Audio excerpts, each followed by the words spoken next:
We are going to get started. If there are any members of Regional Planning Commission who are in the audience, we would welcome you to come up and fill in a few seats. There are two in between Daryl Severns and our mayor, Matt Starr, and there are four over on this side. So if you are on Regional Planning Commission and would like to participate in the conversation, please feel free to come up and join us. I'd like to welcome everybody tonight to this joint meeting of Mount Vernon City Council, the Knox County Commissioners, and the Regional Planning Commission who are located around the table. These three entities will each follow their own particular process for the adoption of this Knox Comprehensive Plan, which is not happening this evening. This particular meeting is just for these three groups to be able to engage in discussion about the work that has been done. This will allow the parties an opportunity to hear how these recommendations were created based on information that was gathered over the last nearly 11 months. The steering committee was diligent in their engagement with the community. We reached nearly 1,400 engagements. And I hope that everyone is looking forward to this discussion as this is still in process. There are comment cards if you would like to comment on the discussion that happens tonight. Those are located at the back to the left of the door along with the agenda. If you don't have a pen, we have a few that people can use. But at this point, I am going to turn it over to Jeff Gotke with the Area Development Foundation, and he will be discussing the process that we went through. Jeff? Is it me first? Oh, I guess it's me first. And then, yeah. So, okay, thanks for coming, everybody. Jeff Gotke, the Area Development Foundation.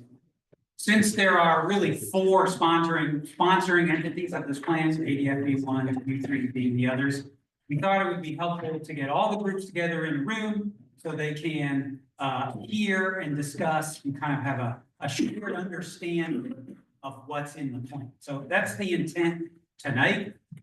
You'll be doing a lot of listening, but we also encourage a lot of talking as well, since each of you will be asked to adopt, or whatever the verb is in your entity, this particular plan. So I will begin by introducing Daryl Severns with the Regional Planning Commission to talk about what exactly a comprehensive plan is. Okay, thank you for coming this evening. This is like Amber said, it's been a kind of a long process, but we're hopefully getting near the end of it. The comprehensive plan is a short and a long-term guide that expresses the wishes of the community. So we have done quite a bit of outreach trying to see what the wishes of the community are, so that we can put this all together. It's a guide for decision-making and governmental entities throughout the county, whether it be township, village, city, county, making decisions on the direction of the county. It is not a legally binding document. It is a guide so that we can come back to it and look and see what people want when we're trying to make a decision about it. So that is the basic comprehensive plan that we've been working. Sure, and I'll just add briefly, it's sort of the wellspring of lots of other documents and initiatives that may come out of it, right? And think of it as like our compass for the next however many years, usually 5 to 10. Depending on conditions. It is not legally binding, but it has been, comprehensive plans are used as the baseline or the foundation for zoning codes and land use plans and things like that. And the courts have sort of deferred to the existence of comprehensive plans when they look at decisions related to those sorts of things, zoning, land use and such. I will also add that Knox County has a long history of planning. I learned from Jamie the other day, I'm gonna quote him, citing somebody else probably, that of the 11 counties surrounding Franklin, only 6 of them have an active comprehensive plan, is that right, Jamie?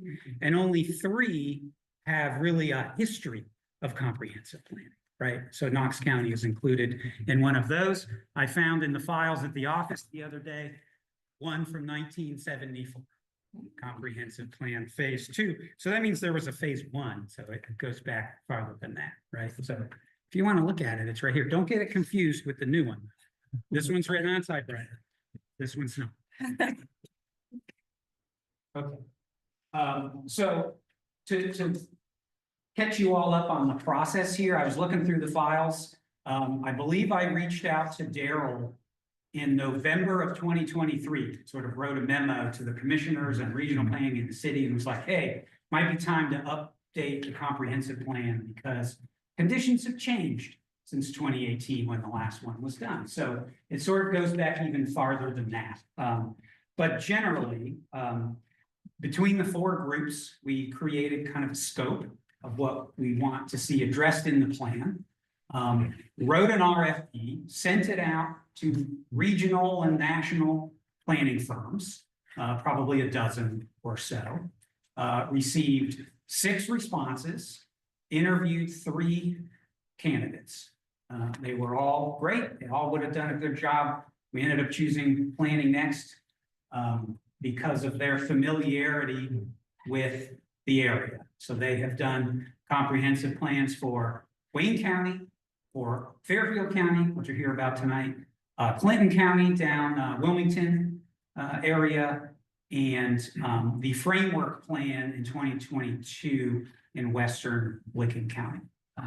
Jamie, I'll also say, he says it too, so I can fit, owns land in Knox County, and originally thought that might be disqualifying for him. But no, that's kind of a plus for you because that means like you chose to come here, right? And so you get us, right? You can help hold a mirror up to us so that we can understand ourselves better, which is essentially their role. The other thing we liked about Planning Next was that they include within their documents that you'll see tonight, there's the conservation and development map, which isn't something you see in comprehensive plans. Many and character types, which you'll see as well. But basically, you can think about character types as talk a lot about maps and colors and what hues can go where, but the character types are about the 3-dimensional environment, right? And what should things look like and feel like when they're built? Because ultimately, I think that's what we all enjoy is the feel of the place. So these help to do that too. That was off script, sorry. So we selected our vendor. We entered the first round of public engagement. I'll talk about that in a second, as well as gathering input, plan development, draft development, feedback. We tested the feedback we got at a public event in November. We'll talk about that. And then here we are now, adoption, hopeful adoption by the 3 different entities, each following their own process on their own timeline, involving however they want, right? Council has their preferred method, RPC, and the commissioners have. So it won't officially be done until the last of the 3 groups formally adopt it. We will continue, however, going to community groups, asking for endorsements or letters of support, because comprehensive plans are only as good as the people who buy into them, right? And the organizations that are willing to implement them. So a broad coalition of supporters and implementers is really a best practice for implementing comprehensive plans. Just today, I was at Owl Creek Conservancy Board reviewing this with them, and they will likely issue a support letter for this plan as well. And there will be more. So we formed a steering committee 34 members or so. The goal was to create a broad cross-section of the community. So we considered age, education, profession, where they lived within the county. Their role, what groups they may represent. And we even had a high school student and a member of the Amish community. Their role was to represent their groups, represent their region, bring the perspectives to the table, be a sounding board for the ideas in the plan, and then to mobilize their networks as well to get the word out and encourage public feedback and involvement. Okay. Round one of public participation looked like this, 600. So our method of gathering public engagement was basically four. One, through the website, we had online surveys. We had meetings in a box, which probably all of you participated in, which were just a more personalized, in-depth survey. We convened 11 different stakeholder groups that represented different segments of the county, 54 different participants there. We got feedback from the Amish community, and then we went to lots of events. I was at the fair every night. Jamie went to the farmer's market. We were both at the Music and Arts Festival, as well as distributing printed materials far and wide. I still have hundreds of cards that I will give you all, no take backs, you must take them with you, to distribute at work, leave them on the counter, and hand them out at Kroger, or whatever you want to do with them, as well as social media, print media, and broadcast media. We all had notices there. So that was the round one participation. And this is the information, or this is the data that we got. 1,200 participants. Treasures were like, what do you like about Knox County? If you did, that was the map with the little green dot, and then you wrote what you liked about it. Outcomes are, what do you want to see come out of the plan, right? So this is like action steps that show up here. And then the places, oh, that was the green dot, red dot, and then yellow dot. All of that, they'll probably talk about that. All of that was plotted on the map. They're great at interns. Plotted on the map, and then they wrote like what each person said about each dot. 4,100. Well, what am I trying to say? 1,100 green dots. Somebody sat there and wrote what exactly about that green dot they liked. So you can like hover over it, it'll tell you, right? Yeah. So lots of good qualitative feedback. Round two looked like this. So we got the public feedback, we got all this data that we gathered from lots of different sources, technical analysis, code reviews, existing plans, community tours, and just a ton of census, IRS, demographic, economic data, all went into this, sort of distilled all of that into some principles. We had a public event at the Woodward. There it is. There's about 100 people that showed up. And we presented the principles, we presented the feedback to test that against the public. We also had a panel discussion of 3 experts, one representing downtown development from Bell Fountain. One, the CEO of One Columbus was there talking about economic and trends. And we had a member, Dr. Howard Sachs from Kenyon, who has studied and implemented a lot of agricultural and sort of rural life policies. So they provided some perspective, again, to test all of this data as well. Okay. And out of that, we got 910 basically ratings on the principles, 712 goal rating. We asked feedback on the principles and the goals, and then we asked map comments as well there. So I mentioned the technical analysis again. I won't go into it anymore, other than it yielded over 10,000 unique points of individual data about the county that we were able to gather through this whole process. That tells a pretty clear story. And now Jamie can tell us what that story is. Okay. Segue, Jeff, probably too. So, good evening, everyone. As has been pointed out, we've been at this for a while, and think we've learned quite a bit. So our challenge, I think, for anybody who's speaking tonight is to keep this focused for you, so we're out of here by 7:30. But Bailey and I will stay as long as you would like us to, but we want to respect that timing. So Bailey and I are going to share this section, but I want you to know that a couple of things. One is, in terms of process, we're here tonight to try to help you. So you'll see on the agenda that after each one of these items, we just want to make sure we're pausing a little bit. You can hold your questions or clarifications or comments to the end if you'd like, or you can use those breaks as a place to do that. There are comments forms for anybody who's here tonight just observing and wants to watch. We are accumulating all of the comments. The website is open. We're actively taking comments from folks right now. And when you get to the point where you're going to act on this document, you will get, the entire summary of what we have picked up. Just last week, the mayor sent us from the city engineer. He had been looking at the document, had, half a dozen things that he wanted to make sure were on our minds. So we're accumulating that. So you will see all of that. In terms of just some general things about what we've learned, we're really clear this is not a static place, Knox County. Maybe some of you know that, but some of the sentiments, from people are, we like this place just the way it is, right? It's hard, I think, depending on where you find yourself in the county, to really appreciate the dynamic nature that's going around.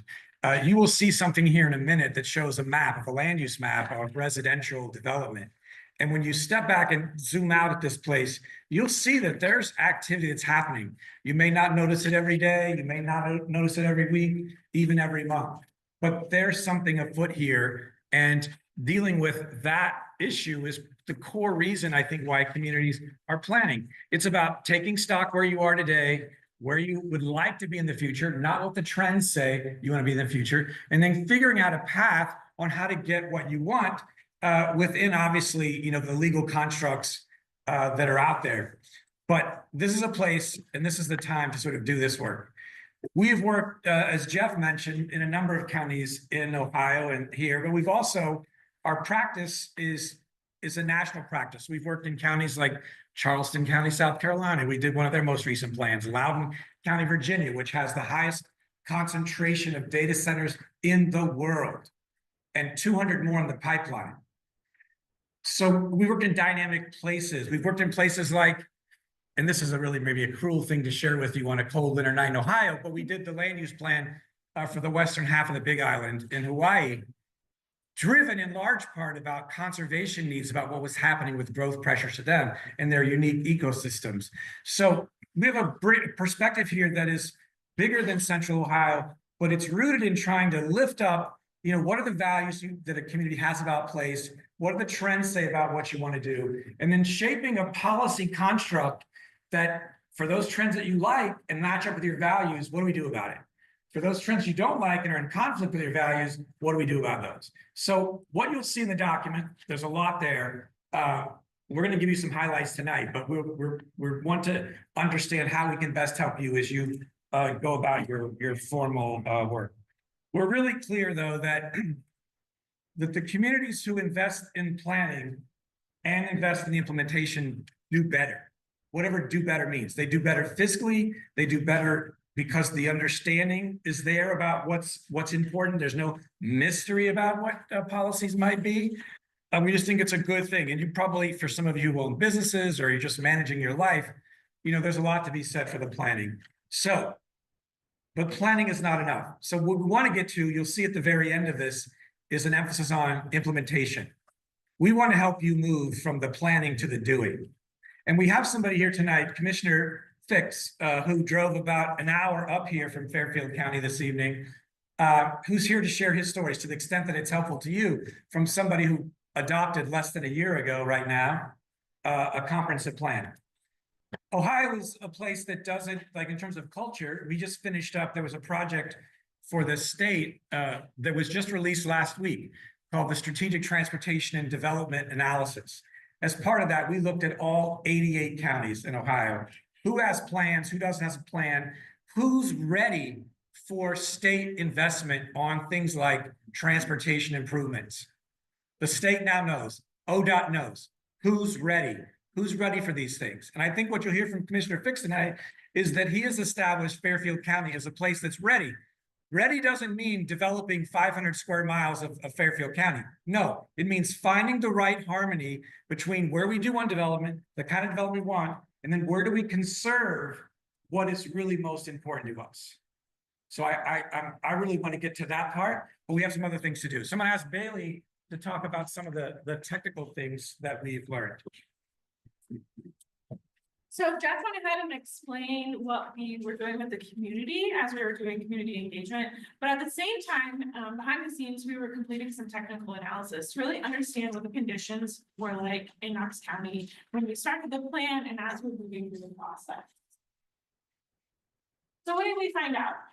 Some of these you may know, but it was important for us as well to kind of understand these things so we could combine our technical analysis with our community engagement and ultimately, as Jamie's going to explain, come to some of our recommendations and maps within the plan. So we learned that Knox County is facing increased growth pressure, which I'm sure you all were aware of, but particularly on its western edges, mostly because of regional employment growth.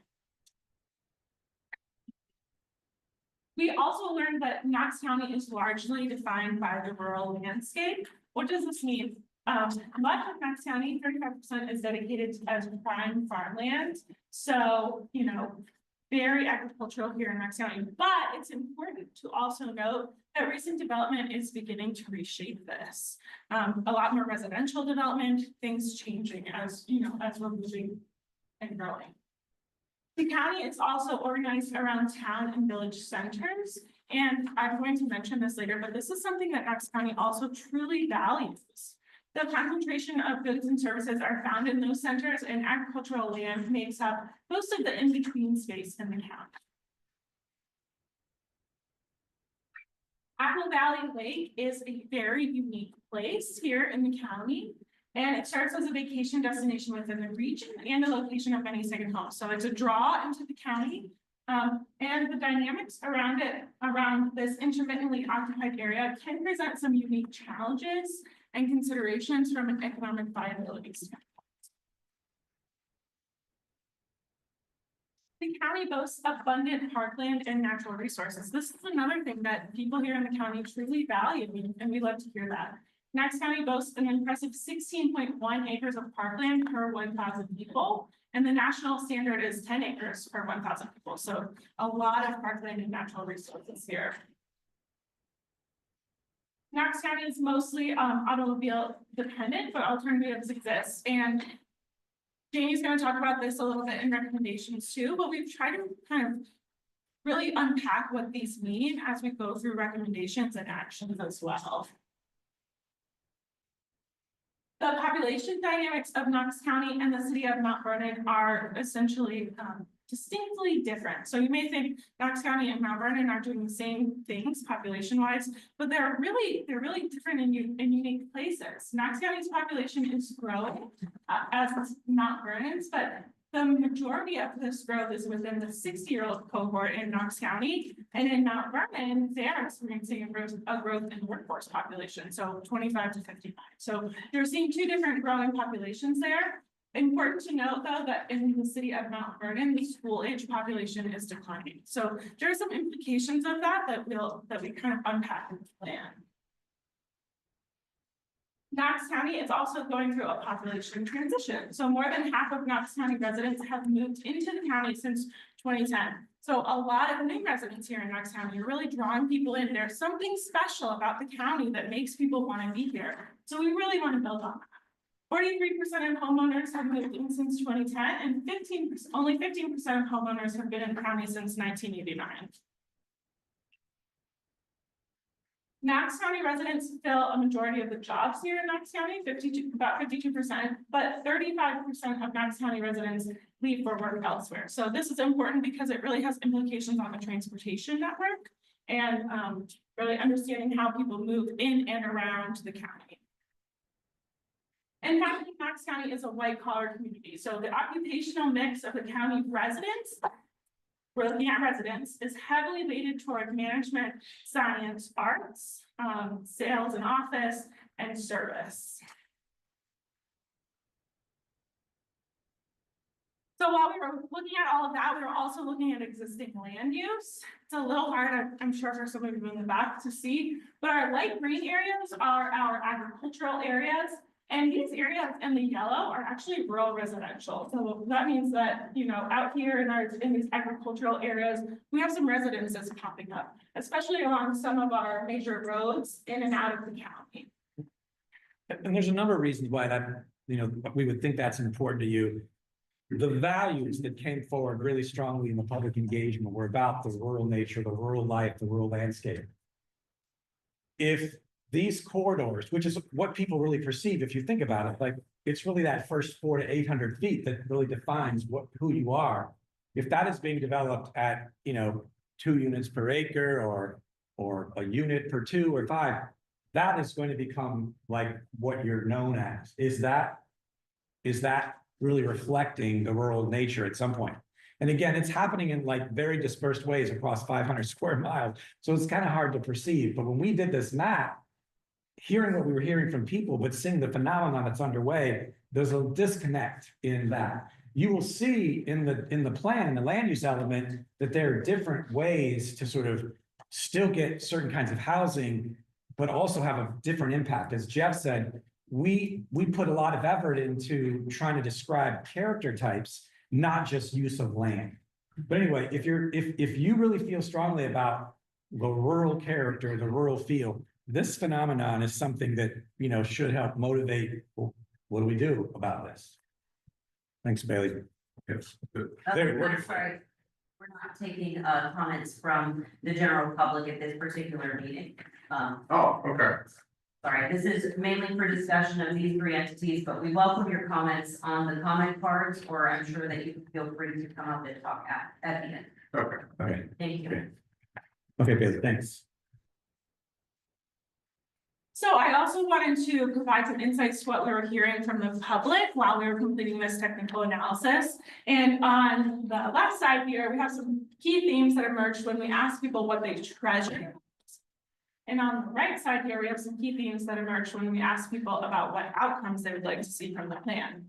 So some of our key themes about what people in the community treasured were a strong sense of community and family. And I'm sure that a lot of people will really relate to this to all of these as well. But we also heard that people treasure the rural atmosphere, natural beauty, and agricultural landscapes, the very abundant parks, trails, rivers, and natural areas, the vibrant downtowns with local businesses and gathering places, rich cultural amenities, including arts, music, and community events, and high-quality education opportunities from K through 12 through higher education. Again, we asked people what they wanted to see or what outcomes they would like to see in the future from this planning process. And some of the themes included enhanced parks and green space, infrastructure improvements, continued land conservation, improved and increased housing, controlled development, and a few more. So at this point, I want to pause and give you all at the table a chance to ask questions or discuss. You know, this was the process. Jamie's going to move into how we use this information to start drafting the plan content and the draft plan that you see in front of you. But just at this moment, kind of while we're in the middle of the presentation and of the meeting, I want to give you all a chance to ask us any questions or discuss. Just a quick question. In previous comments, it said 35% of Knox County is rural farmland. I'm not mistaken, 35%. How do you move forward with development as you're talking and maintain the 35% of rural farmland without eating up into that percentage of farmland? Great question. One bit of clarification. that 35% is what's rated as prime farm. Fine. Yeah, which as I understand is based on soil type. Is that right, Daryl?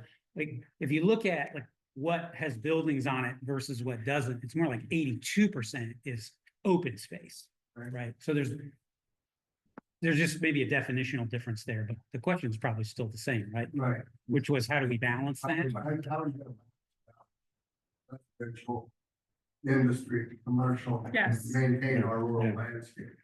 So I would jump in here. I think there's probably, given the perceived growth pressures and the attractiveness of central Ohio, well, you're gonna have pressure, here.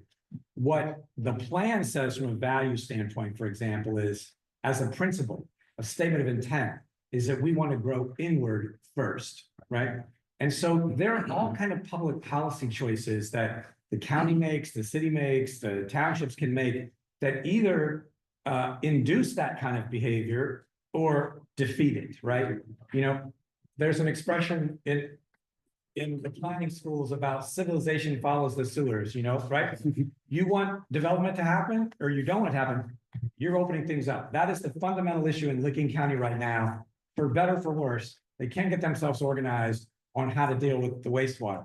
As soon as they do, you know, all bets are off in terms of what happens because it's not particularly organized. But there are things you can do. There's some examples of that in the report, but I think the values that you've put forth that are in this plan are we want to strengthen the centers of Mount Vernon and the other villages, like where we've already got infrastructure in many places. And this is probably a good point to just call out the fact that your plan is unique in one way because Mount Vernon has a particular growth strategy. So if you want in the county picture to have a more efficient pattern of growth, that's your place to start, right there. Does that help? Yeah. Yeah, and there's at least one option focused on conserving prime farmland, identifying that and trying to direct growth away from that. I think it jumped off the page at me when we read this last night, was the average price of a home that's being sold here is $275,750. The average income, household income, is $73,988. So that person, the average person making that income can afford a house of $135,000. So how much for us to people? Yeah. I mean, are we talking about rental units? Or how do we get people, if we want to attract them to Knox County, Right, how can they afford to come, but with the wages that they're making right. and having a place to live? Right. No, that is the question of the day in not only in central Ohio, but around. It's like, what is happening to housing prices relative to wage rates? One of the beauties of a comprehensive plan, it may be obvious to you in terms of the name of it, but is the one point in time where you can look at economic development, your land use policies, your housing policies, your amenities policies, all in one time to see if they're working in concert or if they're working apart from each other. The document you said makes clear that we think housing is an economic development issue for you, right? And Commissioner Fix, not to steal any of his thunder, but I think it was in October, as part of his role in the County Commissioners Association of Ohio, helped convene a meeting in Fairfield County that included the then Lieutenant Governor Husted, who was really pushing county leadership and others to deal with the housing issue. You know, I know it's not a mystery that there's not a lot that goes into housing costs, but there's also like the other end of the spectrum, and that's good paying jobs. And I know that that's a critical part of this. So your point is important. We have to figure out in this whole mix about how we can improve that. But clearly there was just an announcement last week of 500 new units here in Mount Vernon that have a more affordable price point. You know, whether it matches the market, we're going to find out. But it is bringing more housing online in a different configuration that is more efficient in terms of the per acre consumption of a particular unit that's happening. I got flashback in the '60s. Okay. When I was in college, and you could buy a house in German Village between $15,000 and $20,000. Yeah, And in Victorian Village, the same. yeah, yeah. Those houses are $1 million now. Oh, yes. But we have houses in this town and in the other villages around Yeah, Knox County yeah. that may need to be upgraded, Yeah. but they're worth something. Yeah. So how do we get those places? Right. So people can afford Yeah. to move in there Yeah. and have a place to live. So you'll note in the Mount Vernon part, which it sounds like you read it, like this notion of trying to stabilize some neighborhoods and make it attractive. One of the things that we tried, and we're still trying to do, like in Newark, is a stronger neighborhood stabilization strategy that actually provides some support and proves the market for those established neighborhoods that already exist. A lot of people don't think what's there, but it's a lot less complicated than, trying to develop, 200 acres of land to do something. So we think that the neighborhood stabilization is fundamental to your thing. Jeff mentioned I was on the square this summer, meeting people, talking to people, there were 3 folks in their 30s who work in the city of Columbus, but choose to live back here. 2 of them had moved, they grew up here. They're in the historic neighborhoods that are like coming or they're getting stabilized. I think part of this, and there's a strategy in here too about your image and brand. Do you want those kind of people here? And how would they know, right? What would that look like? So I think this is where a lot of these things come together about telling your story. You've got a great quality of life story here.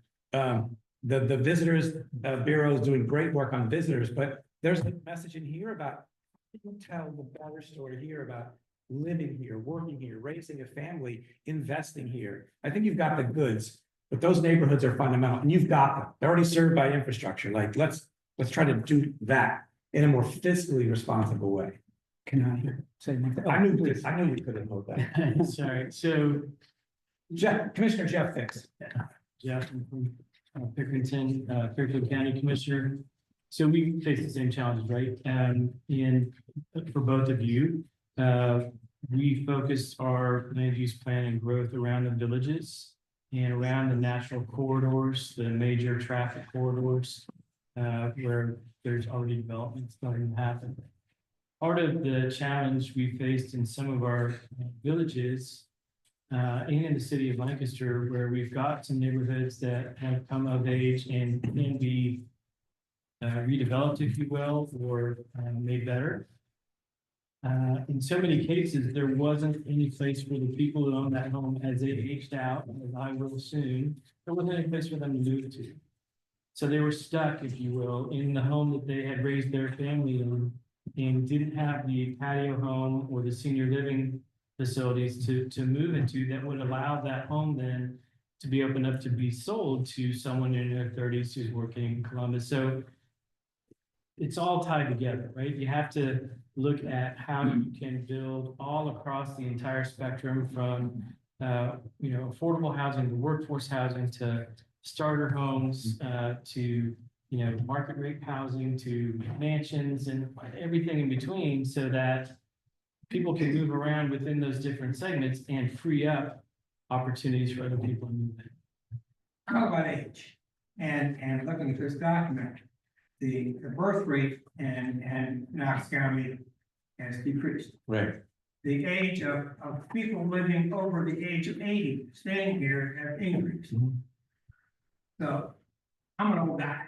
Yeah. And eventually, what's gonna happen, how do we deal with that age spread we're talking about? It's people age out of certain areas and youth coming in. Right. I was in the school business for 48 years. I worry about schools, Right. the population of schools, and how we deal with that and our education. So if we get 3 colleges here, but in our public schools, it's pretty much the same as, maybe a little less than some of our schools than what it was when I came here in 76. Yeah.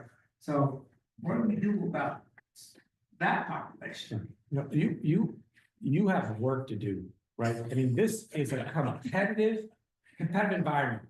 And I'm gonna point out the obvious to you. Commissioner Fix is one of the counties in Central Ohio that is competing hard for jobs and people. He chose to be here tonight. If he was completely competitive, he would have found some other place to be tonight than be here helping you. Because it is a competitive environment out there. So this issue about what does it take to get young people here, right? It takes jobs, it takes housing, it has to be integrated together in this work. In Ohio, right now, you've probably heard this from the Mid-Ohio Regional Planning Commission, that Central Ohio, in the next 25 years, is gonna get another 1 million people. So that's the 11 counties around here, right?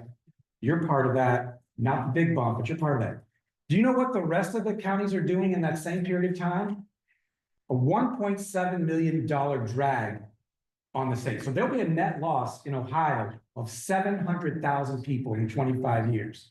So you've got to work really hard, but fortunately, to get what you want, you ought to be looking at the regional market, which I think looking here, and what is it that you want that you can help distinguish this place from others? And you've got an amenity strategy, you've got higher education institutions that a lot of these counties would be really trying to promote. Professor Sachs, yeah, you know, his mind was, you guys are right for more anchor institutional partnerships and developing those to make your community attractive to a broader range of people. You've got the goods here, but there's a lot of work to do and it is competitive. And there's some trends that really make it challenging right now. The point that the Commissioner Fix made about aging, it's the same thing in Licking County right now. Can you crack that nut before they do? They've got folks that are aging out in their houses, but they don't want to leave their neighborhood. They don't want to leave their social connections. You don't want to lose the social cohesion that they have by virtue of that. Well, they got no place to go. Therefore, there's a clog in the system. No one's going anywhere. And a young family that might want a 4-bedroom house can't get in the market right now. But you could get ahead of them. I would love to challenge them. I'm gonna tell them not to get ahead of that. Yes, it's elected office holders need to make tough decisions and not listen to the no people so much. Because the no and the loud people. People that want to get elected tend to listen to them more than anybody else, I think, in my experience. And sometimes you just gotta overlook that. And it's also the big bad word of zoning. Whether you like it or not, I think we had a big issue in the county that showed that. You can't do anything you want to do on your property. You can't do everything you want to do. Whether you're a developer, a property owner, you know, in Mount Vernon, on mine, whatever. Postage stamp lot, I can't start burying trash for tires in the backyard if I want. You just can't do those things, but as an elected office holder, you need to make decisions with a plan to compete with other counties. And that's what I think elected people are afraid to do. It's very easy to keep kicking a can down the road. I mean, Mount Vernon has experienced that issue. A lot of cans have been kicked down the road. We're now, we have large infrastructure projects. They're expensive, but we did change our zoning to make it easier for people to build and do infill. Yeah. And then with today's younger society, a lot of those people, yeah, would they like to have a house in 10 or 20 acres in the country? Probably. But many of those now, from what I read a lot of silly stuff. They are willing and wanting to live in town. And the way I look at it is, if you're marching and parading down the street, you know, climate change and stuff, you might as well be, I don't want to hear you about buying a house in the country, you should get an apartment in town. Yeah. And if you don't want it, then go somewhere else to live. Yeah. But, a lot of those younger people, they're looking to live in town. Yeah, they want walkability. Yes, They they want want that. authenticity. We've spent the last 6 decades homogenizing this country. Right. And young people, even though they may not be able to express the yearning, they want to be in places like you are cultivating here. But you got to tell that story about what's actually happening. In that session that Commissioner Fix helped organize that Lieutenant Governor at the time spoke at to open it up, while we were waiting, I was sitting right next to him and he was like, Jamie, like why don't these, you know, what happens with these plans are like good ideas? And I simply just said what you said, and many times it comes down to political will. Yeah. You've got good ideas, you've got good research, but you have to make the tough calls sometimes. And we have a very nice community that has a lot of those features in its marketing. Yeah. For our county, but I see a lot of political will. Yeah. Of people, when you look at even statewide, nationally, but even locally, that's what matters. Yeah. Is making those decisions, because you're elected to make decisions for the community, not for 10 people. Even though those 10 people are allowed. I can help you with that. Could Bailey put back up that map where you had all of the different locations, because I just think it's helpful for the discussion that we're having. I'm sorry, I'm not talking loud enough. I think that this just helps us see in this discussion exactly what we're talking about. This is the existing land use map. There's a future land use map that's not as fine grained, but this is like what you have right now. And if we, you know, if we showed back 10 years or 60 years, whatever that was, 50 years, 50 years, it would look it would look quite different, but this is happening at a faster rate. And you're actually, using more land per person than you have in a long, like the phenomenon. In central Ohio for the 7 counties, a couple years ago, we did it before. A lot of this started changing, but it was like a 3-to-1 increase in terms of the land use consumption per capita that was happening. In the 7 poor counties of central Ohio. Would you like to move, on to some talk about some of the recommendations or? Are there any other questions or comments? I just don't want to pass Yeah. by this time. Yeah, I was just gonna add very briefly to Bruce's question about how do we do these things.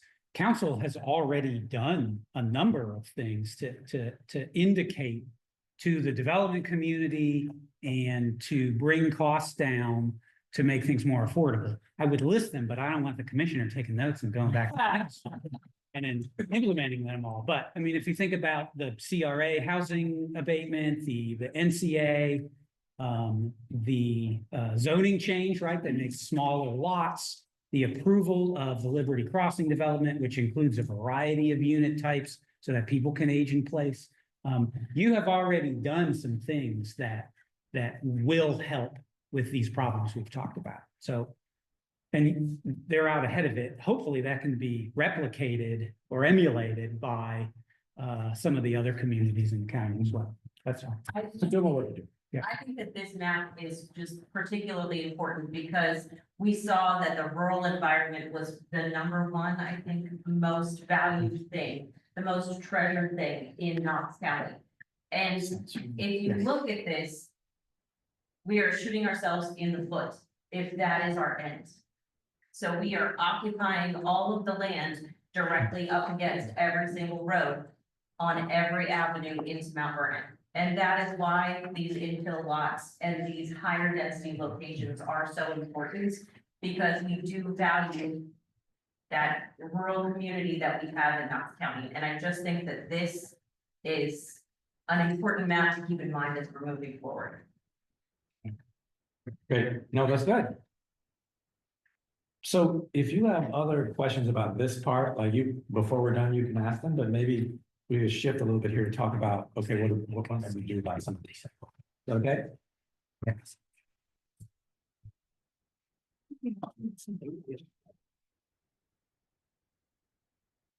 So in terms of the recommendations, the document has a hierarchy of how do we express the recommendations?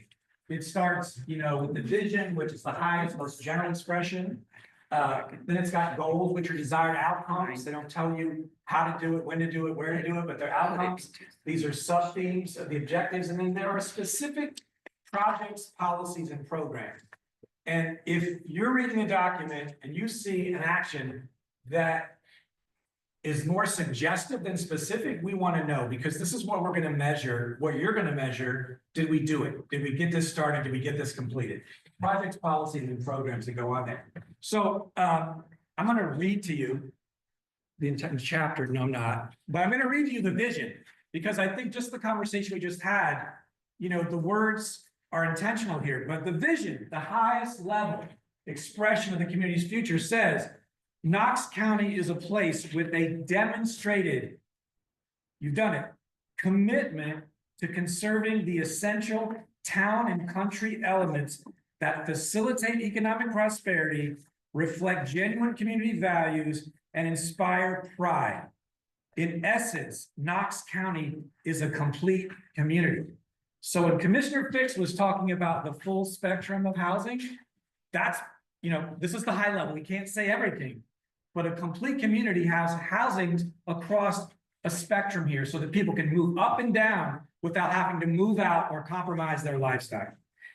When Councilmember Keener mentioned the edge conditions, that's the only way you have town and country if there's a distinction. If it's country, suburb, town, that's confusing, right? In a place who really loves and wants rural character. So the edge conditions are really important in saying town and country. So the words that are here mean something to us, and you should see them flow to the more detailed policy hierarchy in the document.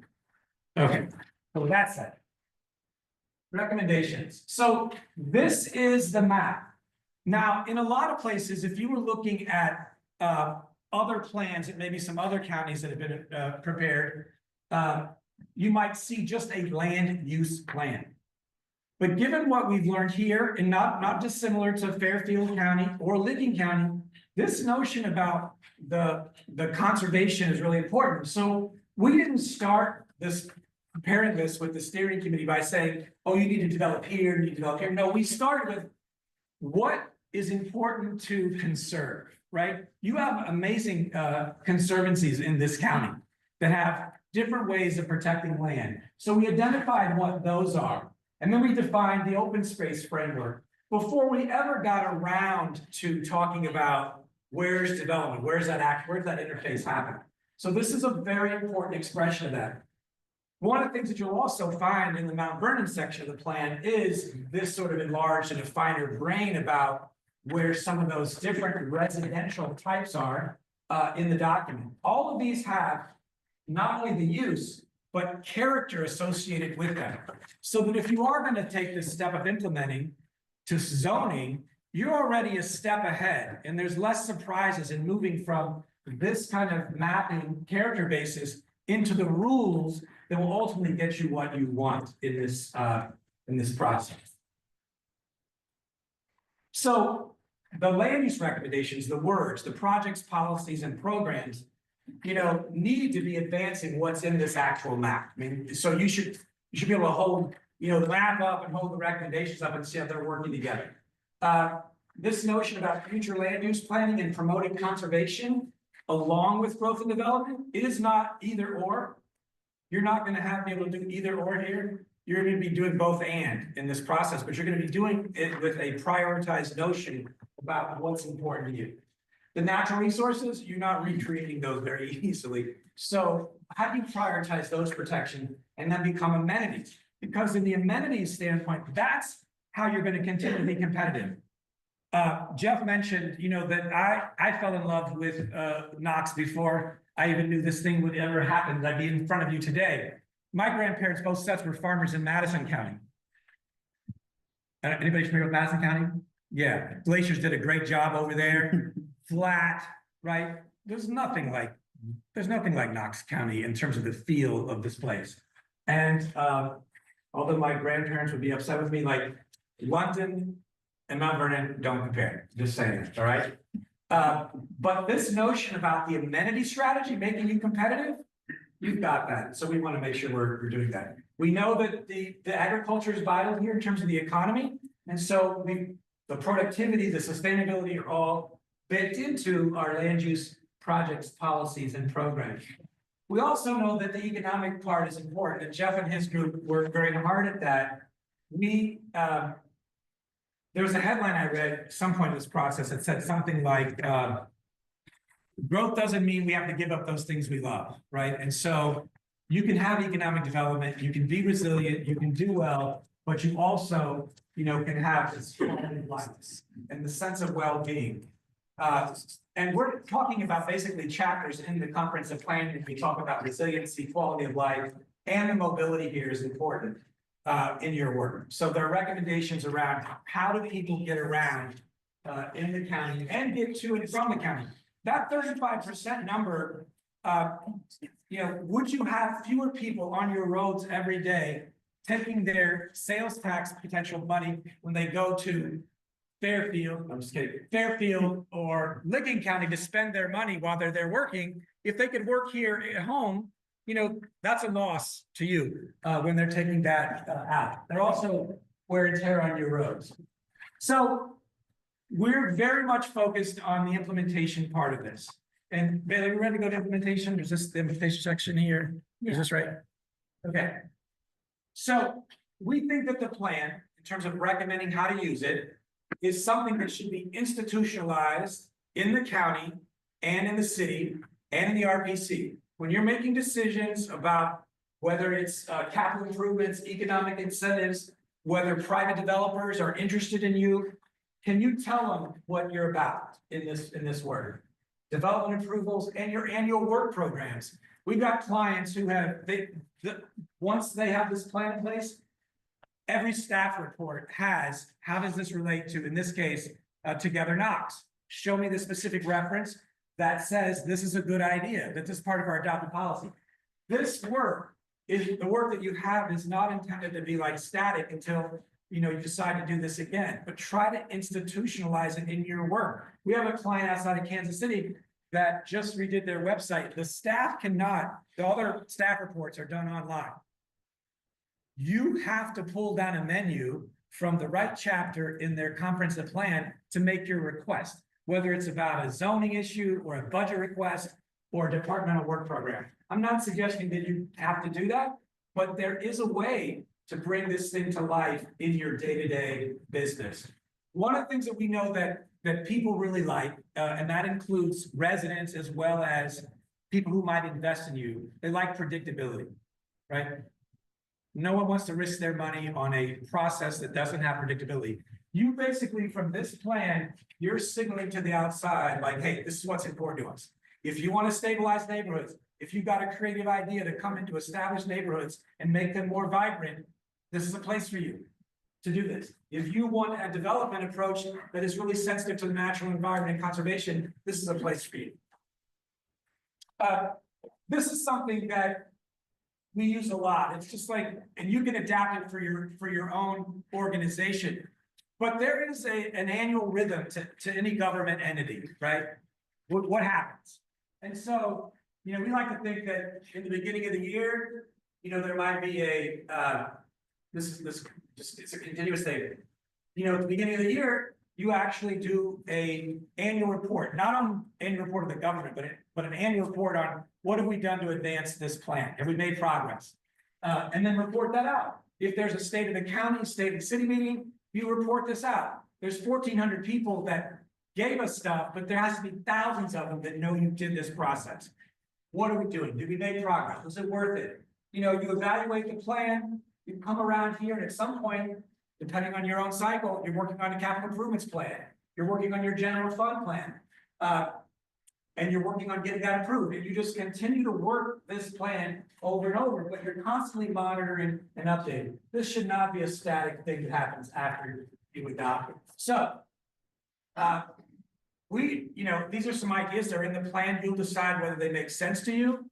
But should there be a small working group, maybe you cherry pick, I think I can say this out loud, like the steering committee, who says, yes, we believe in what this plan says. Now let's figure out how we actually get a group together. So there's this idea about a task force.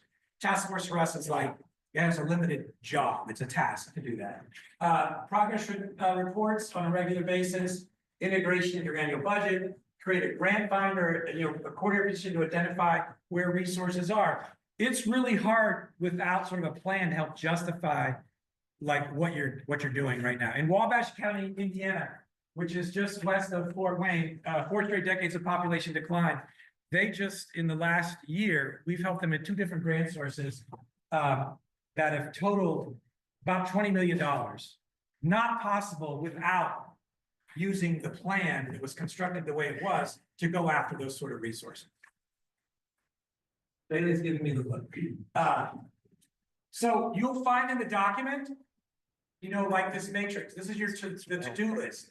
We try to be sensitive that not everything can be done immediately, but there are specific notions about the time frame in which it would be done, who leads it, who supports it, where potential funding exists in the work. So there's pages of this.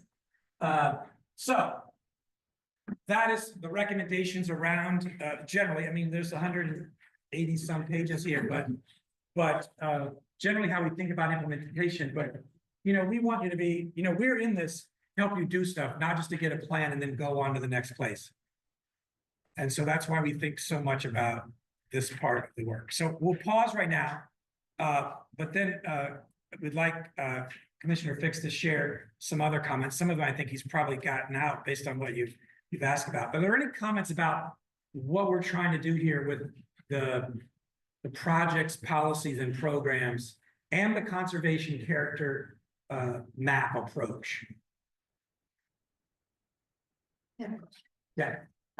So this draft was put together and there has been feedback since this draft is in this form. Yeah. So what are you doing with that feedback? Yeah, so we're collecting it. And doing what? with it? I mean, collecting it. I was trying to answer. the question. So earlier I said that our rhythm for collecting this is to collect all of it. Instead of producing, like this 3-month period of time, like 8 different drafts. We have one draft that everybody's seeing. And what the adopting bodies are going to get is a compilation of the comments, the online comments that are coming in, the comments that have come from the RPC's meeting, the comments that came in through tonight, the comments from the city engineer last week. There'll be a compendium of everything that's been given to us. We will then, based on that, at the adoption time, say, this is what we learned from that draft, and then here's where the amendments might be made. So it'll be a complete summary of that. There's not been a lot of activity on the website, Bailey, like 12, and we promoted that. But yeah, we're gonna take it all together, and then there will be an updated version of this with, it's annotated with everything that we've learned so far. And the reason I ask is because Thursday is the regional planning meeting in which this draft as is goes before regional planning, correct, Daryl?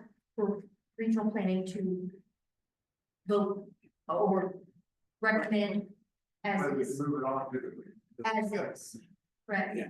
But you can, Jeff, does that make sense? But you mapped out the process. So tomorrow, I'm gonna send Jeff a spreadsheet of all the comments up to tonight or tomorrow morning. Jeff's, and I'll include Daryl, so they will get that out to the Regional Planning Commission before the hearing on Thursday. So then the idea would be that the Regional Planning Commission would either vote to forward it to the county commissioners and Mount Vernon City Council, or not, whatever direction they take, but with those comments included. But the comment is a comment. Here's what I think It is- has to affect the document. Yeah, here's what I think you should, like RPC, when you review this document with the comments, you could say, we support adoptions with like these concerns or these exceptions, right? So you're gonna do that. Those will come forward so that the other bodies know where your concerns were, right? And if they address those, you wanna jump in here? So then I was gonna say, so when it comes to the implementation, as we're sitting down over the next few years and we get to some of those recommendations, we think about, okay, time to pull the trigger Yeah. on this one, then you would suggest that we then go to the comments to see what the feedback from the public was regarding that particular, since it sounds like what you're saying is, we're not gonna like make a bunch of versions with a bunch of changes in it. Right. We have to, Yeah. we have to enshrine the suggested changes somewhere Right. for future reference, right? But we're going to, there will be another version of this, right? We get what RPC is concerned about. We get what, like the city engineer, for example, had some really good comments. Like, I would not want there to be a document that didn't capture, even though there were like 6 or 7 things without that. Yeah. So when it comes to the commissioners and the council members, they're gonna get that version with all the comments. They're gonna get another version that says, here's the adoption version. They might still make some tweaks at that point, but basically, we will have thought we've addressed and pulled in what RPC had to say and what else we've learned. I mean, some of this is clarification that's not policy related thing. It's just like getting the tightest document. But Yeah. you have a complex, you're a complex group here, in terms of how this works, in Ohio. And so we've got to go with these steps, and they're not as ideal or sequenced as one might, like to have if you were creating your own structure. Let's just Some talk it into things- marketing. I appreciate you going out and talking to all these people and getting them. But let me give you an example. I did some consulting with a small school district just north of Worthing, it's called Home Page. Yeah. And they had a building and the kindergarten was in one end of the building, 12th grade was in the other end of the building, one building. Yeah. And the farmers in that area didn't want to change. Yeah. It was basically an Yeah. agrarian area, much like ours. Yeah. And they didn't want to change. Yeah. And after a while, they got offered enough money, they sold that land. Yeah, And it's the fastest growing school district in Ohio for the past several years. right. And they're building after building. So how do we market it?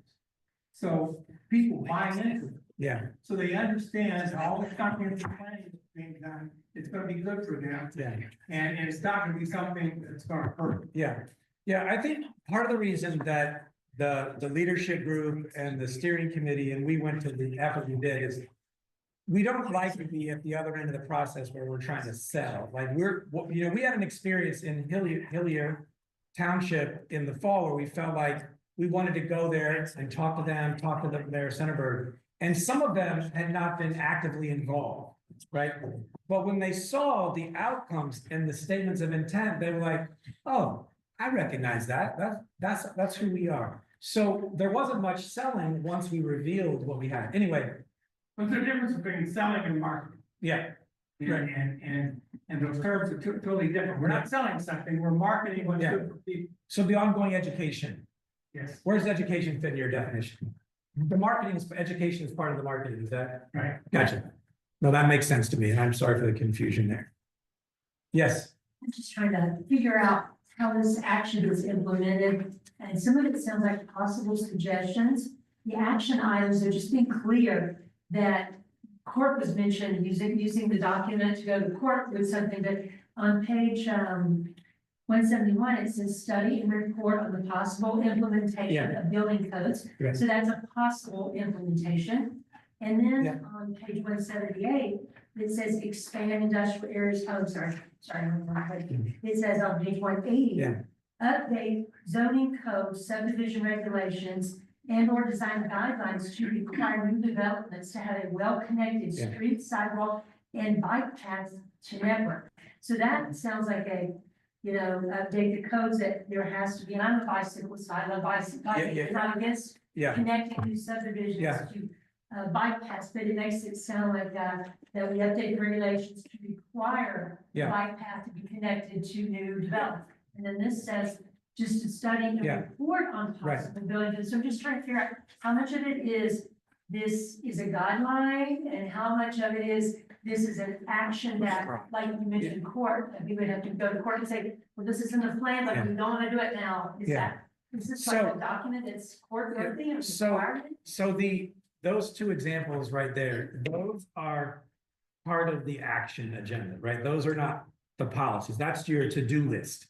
And the Is two, it we have to do or an Nothing in this, idea? nothing in this is binding. This is a guideline. I think you said that at the very beginning, that this is a guide to decision-making over the next 5 and 10 years. Yeah. Now, for the city of Mount Vernon, those bike path connections are very important when we look at our communities because we have a park network, we really want that connectivity. So for us, that is something where a new development is coming in. Yes, we may say to that new development corporation, we really want you to connect into the sidewalks or Yeah. into the bike paths, because that's what we're seeing that our community members want. It is not something that we would have to do, but it lines up with what we view in the future as being the most positive thing for the community. I guess the word required. so I just want to like to clarify, for every one of those actions in there, you could put them on a scale of intensity, right? Every one of them. On the second one that you read, it was the feeling from what we had discerned from the public and the steering committee, that there was much more strong feeling about that one, so we could state it as a stronger policy. For the other one that you exampled, there was, different opinions, strong different opinions about the building code. So instead of saying institute a building code, it simply says study it for the possibility of doing it. It doesn't say institute a code, but it's basically saying we need to address this and we need to have a policy about it. We don't know in the context of the plan what that policy is, so it's not stated as specifically or strongly, but every one of those you could look at and say, this is what the sentiment was stronger, so we can be more vocal about it. So you should be picking up on the tone in that, and you did. So that's part of that. Yeah, I'm not trying to be controversial, No, I'm no. trying to clarify. Yeah, right. So let's clarify. So kind of on the same topic here, Brenda, specifically that, so when you said this is on your to-do list, is the study and reporting the to-do? Yeah, Or is yeah. the implementing of building codes the to-do? No, 4.7, the one that the commissioner mentioned, 4.7 on 171, study and report on a possible Right, there's not locking you into anything. It's just saying, we've got to deal with this. We've got growth, we've got housing issues. We need to look at this, but it doesn't take an opinion on gotta have it, don't gotta have it, gotta include this. So even like on 178, it talks about extending roads, and corridors, or extending Sycamore to be a, connection between, the east-west connector corridor. Those are suggestions, but they're not saying, somebody could do that and say, you agree with the Yeah, plan, this is what we're doing. Yeah. So I think what we tried was as like, this is not legally binding. It is a framework for which, you know, the leaders in this community should feel responsible for taking forward, right? No one, you know, people can sue you for the craziest stuff, like, you know, right?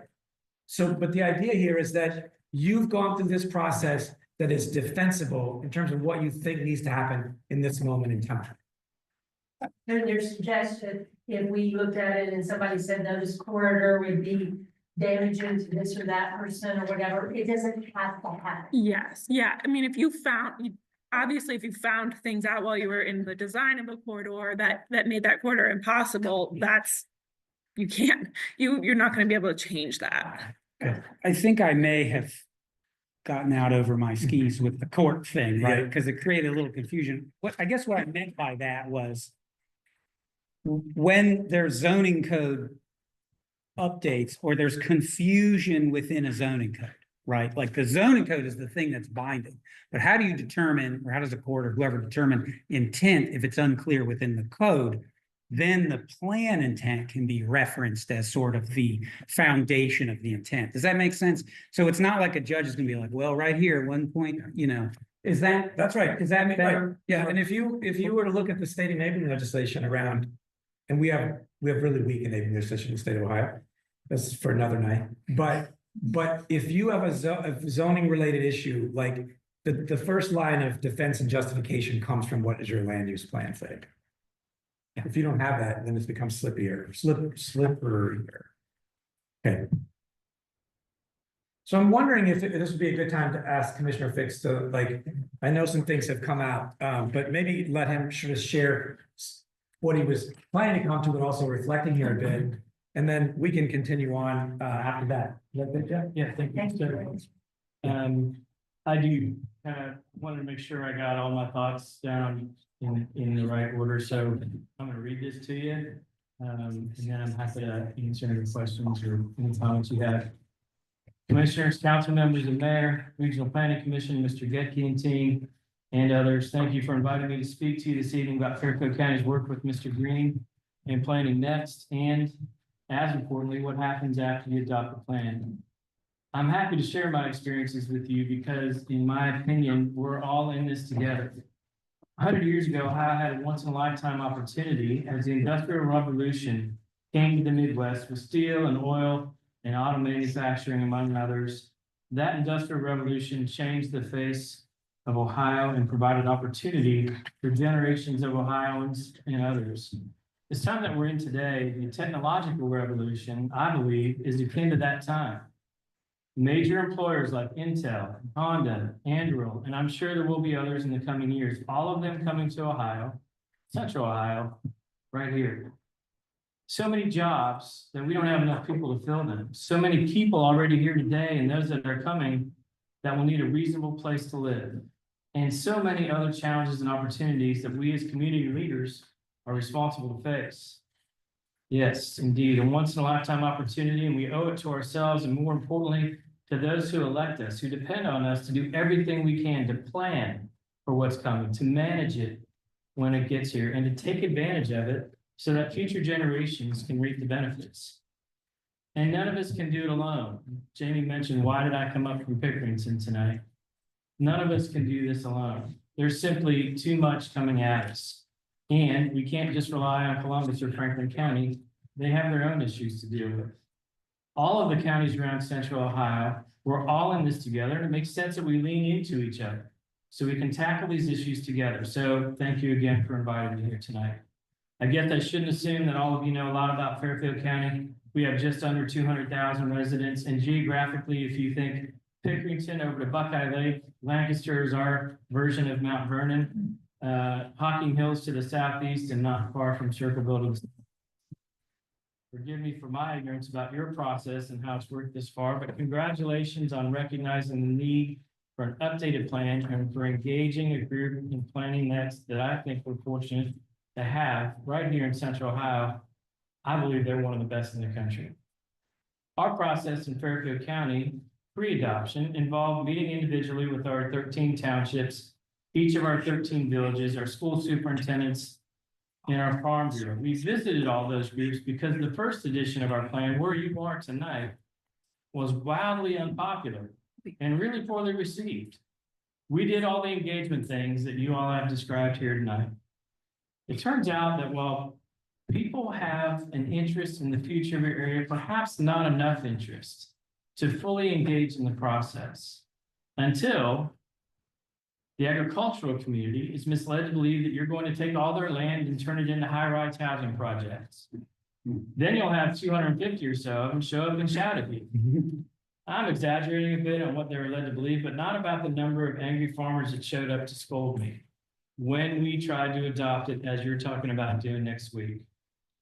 So we decided to pull back our plan and go to the public and our local elected officials and force some engagement by showing up at their meetings. That really worked and completely changed the dynamic. Engaging our townships and villages one-on-one was the most important thing we did in this whole process. Only after having 3 months of those individual meetings and incorporating all of that feedback into our plan, did we have a final version that everyone was comfortable with. It's important to note that we wrote our plan purposefully in a way that made it easy for a township or village to take our plan and adopt it for their own community, or short of that, to take pieces of it to create their own plan. I should take a step back and say that the original idea behind the plan was to provide our townships and villages with this tool that they could use for their own plans. When convinced after a housing summit that the county hosted in 2023 that it would be wise for them to have their own land use plan, the townships and villages turned to the county commissioners for help, noting that they had neither the expertise or the financial resources to do this work on their own. So the county decided to update our then 5-year-old comprehensive land use plan, land use and economic development plan, in a way that could be easily adapted to the individual townships and villages. So we did the work to get the plan right, and our regional planning commission approved it, and the commissioners adopted it in the spring of last year. And all of that was the easy part. So we're clear, townships and villages, because they control zoning, hold all the cards when it comes to growth. If they're not on board, if they want to fight growth, or worse, stick their heads in the sand and hope it goes away, if any of those things happen, none of this will work. Instead of planning for growth, managing it, and taking advantage of it as it occurs, instead, growth will happen to you. If you don't plan for it, manage it, and take advantage of it, it will happen to you. I've lived in Pickerington for nearly 30 years. When I moved in Pickerington and Violet Township combined, 20,000 people. We moved to Pickerington so long ago because the schools were great, the taxes were reasonable, and we liked being on the east side of Columbus 30 years ago. Today, Pickerington and Violet Township house more than 50,000 people. To go to work, it takes me 20 minutes to get out of Pickerington and another 20 minutes to get all the way across town to Hilliard. Our taxes are the highest in Fairfield County by far, and short of New Albany, Bexley, Arlington, and Devlin, some of the highest in Central Ohio. This all happened because our community leaders way back then had no plan for growth and refused to work together. Violet Township tried to build a fence around the city of Pickerington, and that was the most wildly unsuccessful venture you could imagine. 40 years of land wars continue to this day, to the point that we have 12 subdivisions in some form of construction right now, just in Violet Township. Growth came to Northwest Fairfield County, and without appropriate plans, developers took advantage, pitting the city against the township. Our schools are not what they once were, and our community is changing, not in a great way. Worst of all, the taxpayers are stuck with all the bills. School levies, fire levies, road levies, seems like every year we're being asked to dig into our pockets just one more time. So it's great to have a plan, but if your townships and villages don't dig in and get to work, your plan is a really nice document and not much more. The good news is that in Fairfield County, we can use the Pickerington example to scare our townships and our village councils into action, and it works. So the challenge that we have before us now is to get all of those townships and villages to either adopt our plan or create their own. To do that, we're on tour again, preaching the mantra, preserve the land and protect the taxpayers. I'm gonna say that again, because it's really, really important. Preserve the land and protect the taxpayers. The feedback that we got when we were doing our work with Jamie and his team was very similar to what you got. We like our rural feel, we want to keep the farms. Don't take everything away from us. So let me explain further. Preserving the land is all about building with density. During our original tour, it became abundantly clear that our agricultural community and most of our townships were not at all interested in using up all of our prime farmland for development.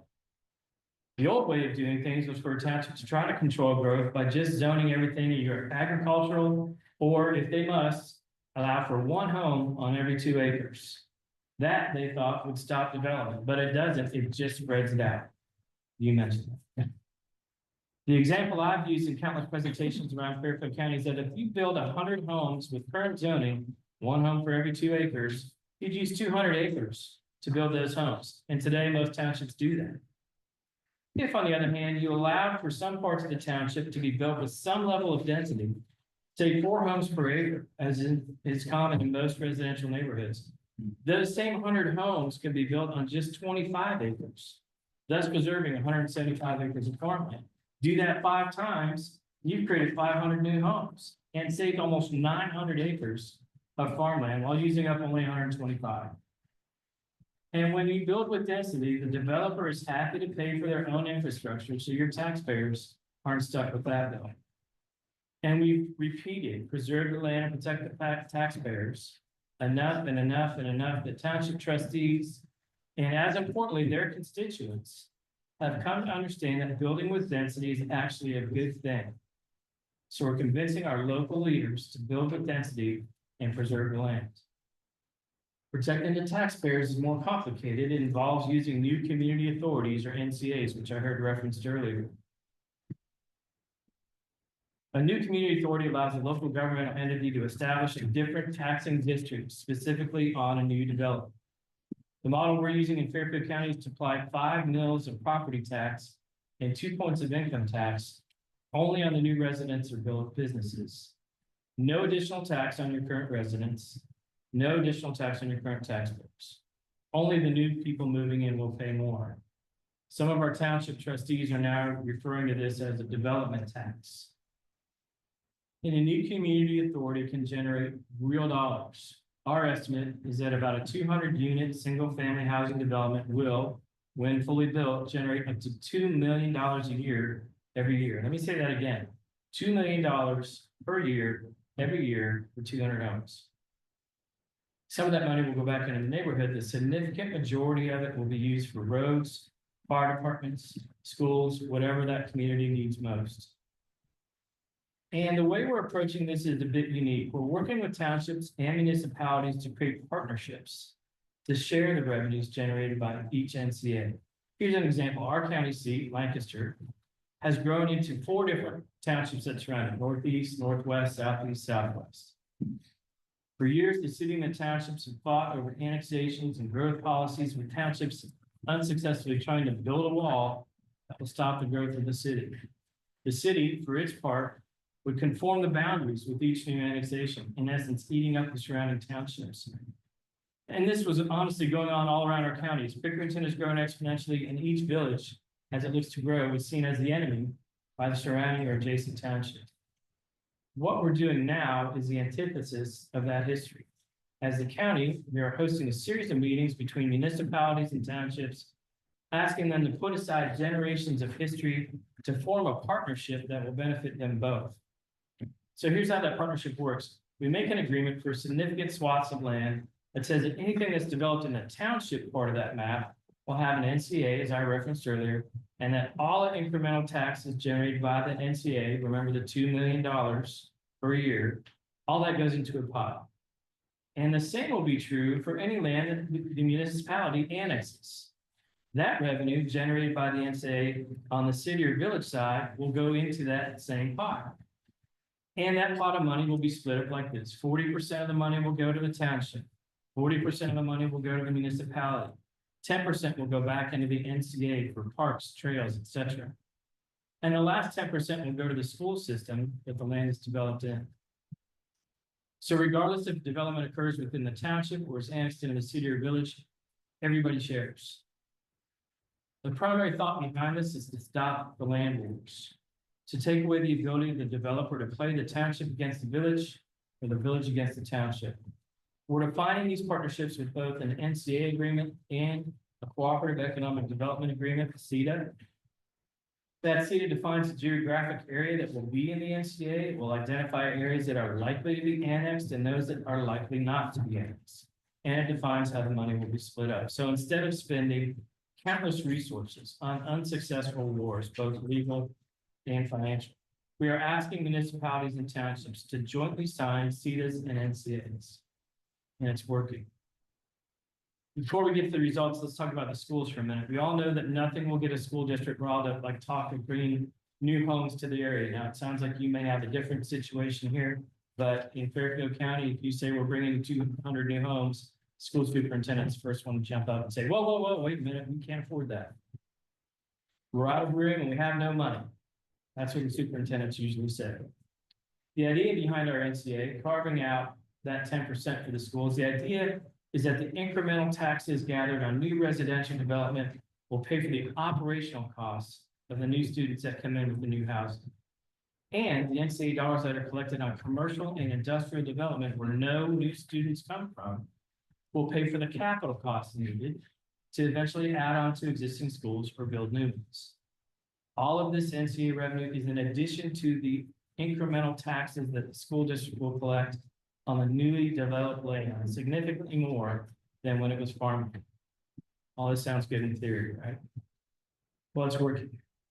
As I sit here tonight, we are weeks away from finalizing agreements between the city of Lancaster and Greenfield Township, the village of Thurston and Walnut Township, the village of Millersport and Walnut Township, the village of Baltimore and Liberty Township. And we're ready to take the model we've built, the NCA documents, the CETA documents, and the financial model into discussions with Lancaster and Hocking Township, Lancaster and Pleasant Township, Lancaster and Byrne Township, Thurston and Liberty Township, Pleasantville and Walnut Township, the list goes on. Everybody's coming on board. It's working. Sorry, I'm almost done, but not yet. There's one more piece to it.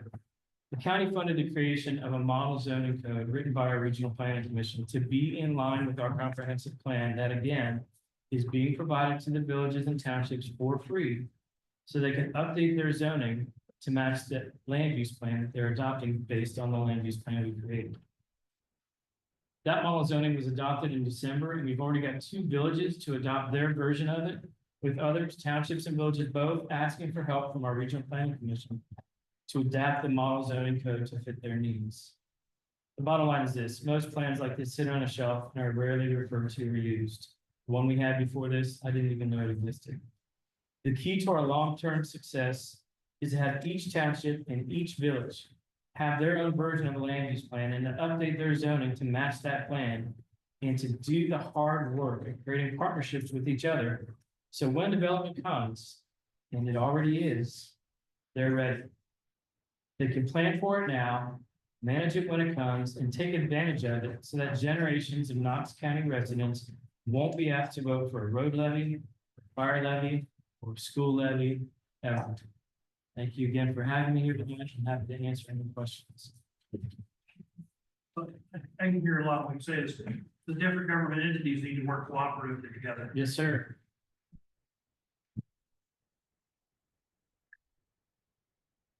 It's not easy. No.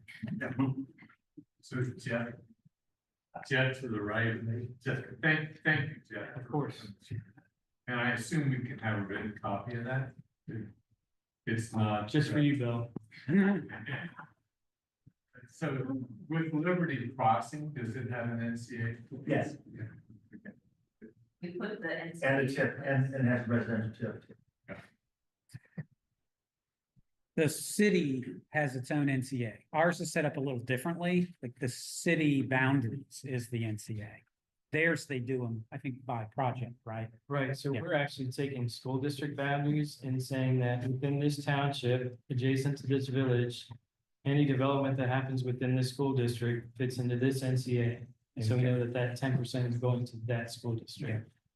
Some of our townships have 5 or 6 different school districts that are a part of them.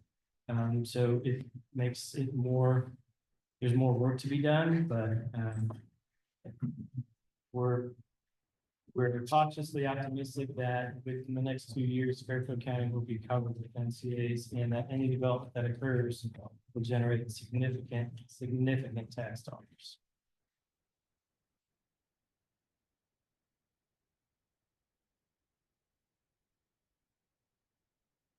Mr. Fix, there was some other implementation, maybe you mentioned this, but the subdivision regulations as well. Right, so, yeah, so Jamie mentioned we're all, competing, and we are. There's so much that to go around that, it's like pizza shops, right? If you bring another pizza shop, and there's plenty of other people that are looking to buy pizza. We use oil change. Yeah. This whole thing. So. We had our county engineer update all of his regulations, our county utilities department update all their regulations. Our subdivision regulations were updated, the model zoning was created. The idea, Jeannie referenced it, every time that I talk to developers, the phrase that they use is certainty of execution.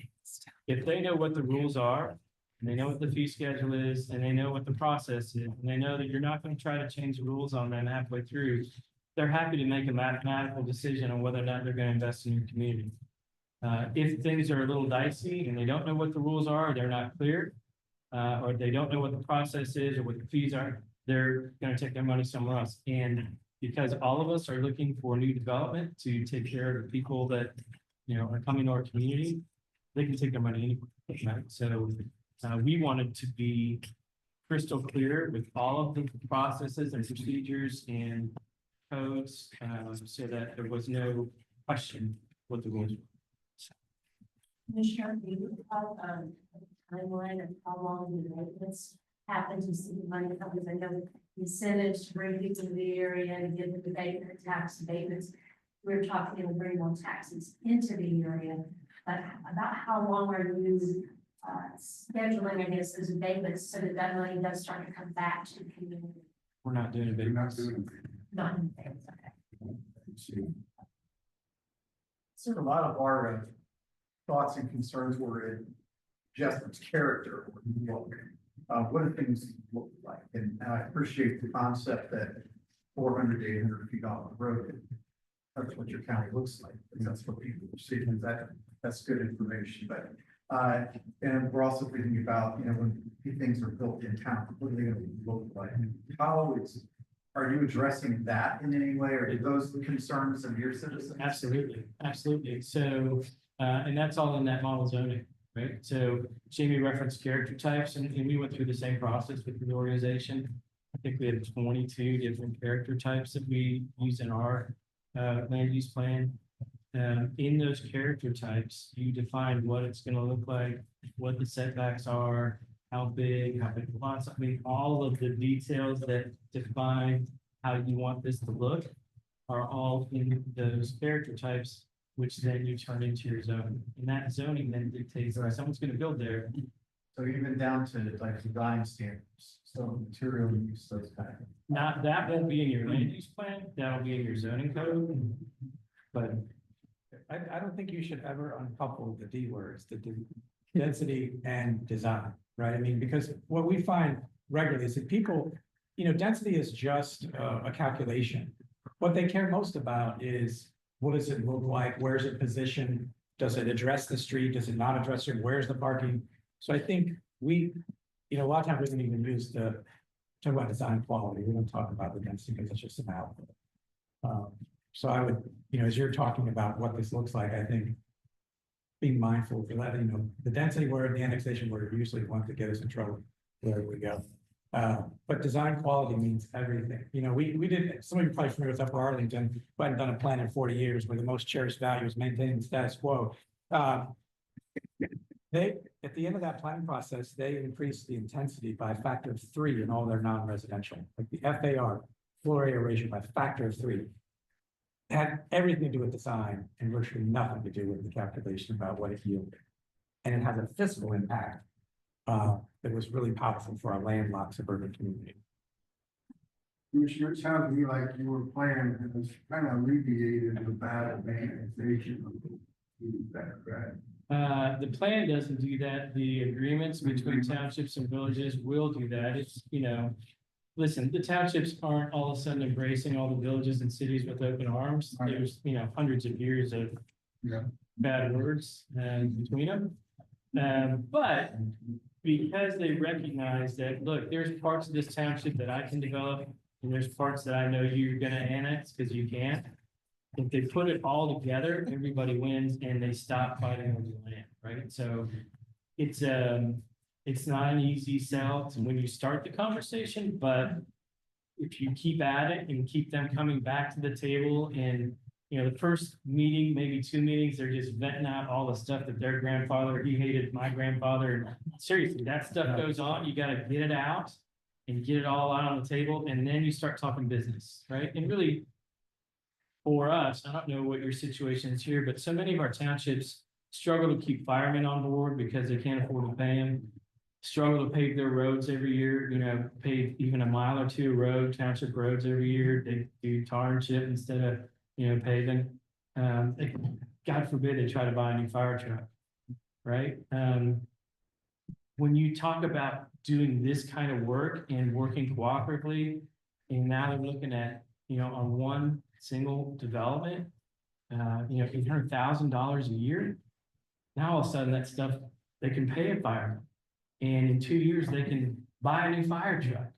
And it just changes the dynamic, right? When you start talking business and how, if they do it right, they'll never, ever, ever have to go back to their taxpayers and ask for more money. That.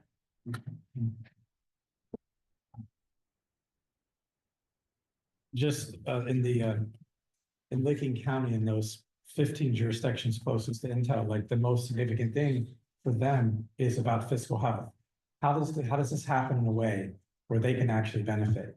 And it's not clear, you know, with the crazy rules that we have in Ohio, like you have to figure out, like Fairfield has, how to work these programs that overcome the underlying, you know, systemic things that are broken here, right? You have to do that. And they've done a great job of trying to figure out that and find the win-wins for their communities, so they can be fiscally healthy, so they can invest in the things that they need for their communities. But it's not easy at all. I know, Council, Keith, we're over the time, but I think we want to maybe ask Matt to sort of close some. Well, Commissioner Fix, always good to see you. Thanks for coming and sharing that experience. Because there are a lot of things that we've been experiencing here. Had flashbacks to a municipal planning commission meeting sitting there. So anyway, I wrote down notes as a lot of you were talking. I wanted to just kind of get a feel, let you know where we were as a city, where we were as the community at this particular point in time. First of all, Bruce's question, how do people afford to live here with all of the growth that's happening and how much it costs to do that? Well, that's what we do have a lot of things that we touched on. We have incentives in place. One of the things that we've been able to do very successfully, and thank you, Council, for adopting the zoning code. We know that is working because the appeals, we used to have anywhere between 3 to 5 appeals cases twice a month. Up until June or July, I think, whenever we adopted it, we've had, I think, 2 meetings since then. So it's been redesigned, we've got the government out of the way. And we're allowing for more private investment and related to the investment, similar to what Brenda, you were asking about abatements. We do offer abatements for our community reinvestment area. And that we can go over particulars later. It's a range, it's a percentage. But when council adopted that CRA, citywide CRA, the 2022 private investment in 2022, not even a full year, $2.8 million of private investment. In 2023, I think Sam said, I don't know, Jeff, Sam said it was like over 5.8 million. And so we're making it attractive for people to build accessory dwelling units, loft spaces, places for those more affordable homes that fit on the continuum. So you don't have to start out buying a single family home. And if you can't afford an apartment, there may be some places where there's a detached home or accessory cabin or something in the backyard or something like that. That maybe your mother-in-law stays at or something like that too, you know. Anyway, so we are seeing that the NCA is been a godsend for us too. While it hasn't started generating revenues, we're near the end of adopting or accepting Highland Real Estate into the corporation, into the organization, and we will have that. So the idea is to pay for the infrastructure up front so that we can start filling homes. We've got a very motivated builder right now who wants to get things going, so that's going to help out. Your CEDA counselor, I think, is very closely similar to what we've been talking a little bit about a JED district or Joint Economic Development District. Maybe some nuances there, but I'll tell you, when we were doing the data collection together, the West End lit up like a Christmas tree. There was no question. You don't need, it's not rocket science to figure that out. So we knew we needed to start planning before this plan was actually adopted in order to kind of turn things around. And so we have been investing a lot of energy, a lot of money, and a lot of time in the West End, but also where does somebody on the West End go to buy a gallon of milk? They gotta go to the gas station, or they gotta walk across the railroad tracks, or in the road to go over to Baker's. So we start talking about those economic amenities, having people be able to get to and from the grocery store is gonna be great. And so those are the things that we are really looking at, particularly on that West End. We also knew Stockton Avenue lit up like a Christmas tree as well, with the traffic. And so that's something as part of transportation that we're looking at. Back to, the character type stuff. Mr. Mann, you had mentioned something about the character types. One of the things I really like about what this plan does is explain those, showing pictures. Because with our zoning code, while we now have no pictures in it, we don't have necessarily character types. And so this document can offer a very nice functional support to someone who wants to develop on vacant lots per se. So this is the type of homes or homes that I would like to see. If we are planning for density is our way. If in fact, circling back to you, we've got to make it affordable for people to live here. And that means it's more than just the single family residence. Okay, back to talked about building with density. Another thing that is very important about this is what the commissioner says, if you don't plan for growth, then growth will happen to you. Those suburbs that are outside of Pickerington city limits aren't providing Pickerington with any of their income tax unless they're working in there. So guess what? They're using their roads, they're using their parks, they're using their amenities, and then Pickerington doesn't get the benefit of those tax dollars, which is it's painful. It's painful for me to hear that, and so that's why it's always been important to create new revenue streams by the infill, and that's where I think Fredericktown, Centerburg, Danville, Gambier, and Mount Vernon certainly can absorb that growth, grow inward, and not have to have those striated development along the main corridors to the city. We're happy to do that, not for selfish purposes alone, but for also to address the values that we have all discovered here. So now let's see. This also is. I want to address here. Does this lock us into anything? It does not. This is something. I'm a former football coach, and now that we have a lieutenant governor who's a football coach, I'm going to use a football analogy here. Every football team has a game plan. You have to start with something. It doesn't necessarily mean that you're going to follow that game plan if you continue running into a line that is knocking you down everywhere you go. You have to make adjustments, but you have to have a plan. You have to start somewhere and you can make adjustments along the way. And so that's what this does. That's what this provides for us. And the non-binding nature of this allows us the opportunity to call those audibles when we need to. But we have an idea of where we want to develop, how we want to develop, where we want to draw those.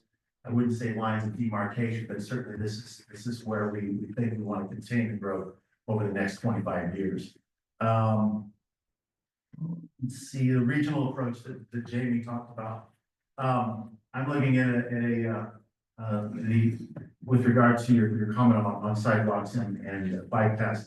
It was, and thank you, Steve, for bringing it. It was very much a priority. Sidewalks and bike paths were very much a priority when we did our strategic plan. Fourth graders and fifth graders wanted, and so the grandparents. They want to hop on a bike, take the grandkids into town, get some ice cream, go to the park and ride back. It's very important, that development. And guess what? Liberty Crossing is going to be riding bike paths. We're working with them on the sidewalks to connect them as well. Any new development out on Upper Gilchrist Road, we're going to have these sidewalks and one side maybe a multi-use path. Which is all, we're also incorporating with our stormwater to handle that part. So, and again, getting growth, the pay for growth is incredibly important. As someone also mentioned one of the interesting things about, I think, I can't remember who brought it up. One of the more innovative housing developments that we have had in Mount Vernon, I think, is the Area Agency on Aging District 5 development next to Heartland Commerce Park. That is brilliant because it allows 8 different senior fixed income living opportunities with wraparound services to age in place. They don't, this is on the west end, and it makes it affordable for people who are seniors to not have to leave the west end if they don't want to. I think that is a model, honestly, that every neighborhood should probably be looking at. If we want to have our seniors to be able to age in place. And now with a more flexible zoning code and with the character types that are provided in here, I think we're right to make that happen. It's just, Councilman, you said it's the attitudes. It's the NIMBYism. That's what we have to do with it. We're facing growth, and we are going to have to come together and see, is this really how we feel about density? Is this really how we feel about sprawl? Because you got to pick one or the other. You can't have both. Predictability was the other thing. I'm sorry, I'll wrap up. I know we're long. I'm sorry for predictability is the other thing that when I meet with developers, they want to know if it's predictable from start to finish, and that's it. There are no surprises along the way. So it can take longer than what people might like, but as long as it's predictable, they're fine. And I could go on, but you guys get the picture. I would just echo a lot of what Commissioner Fix has said, and what he's run into. We all have experienced that very well. We're sitting in good shape, guys. I really think so. This is a solid, in my opinion. Can't throw this away in here. So I'm just gonna close by saying thank you for everybody for giving your time tonight. I know we went a little bit over, but I really appreciate you coming together on this. When I was first appointed to council, they were like, go meet with Jeff Doherty, and the first thing he pointed me to was the comprehensive plan. And I think 2 weeks later, when I was like, the comprehensive plan, he was just amazed that I read the thing. But it is so helpful to read these documents, and I think that having them as our, shining light, our lamppost of where we're going is really important. So I'm sure the conversation will continue, but for that, we will stay dismissed for the night.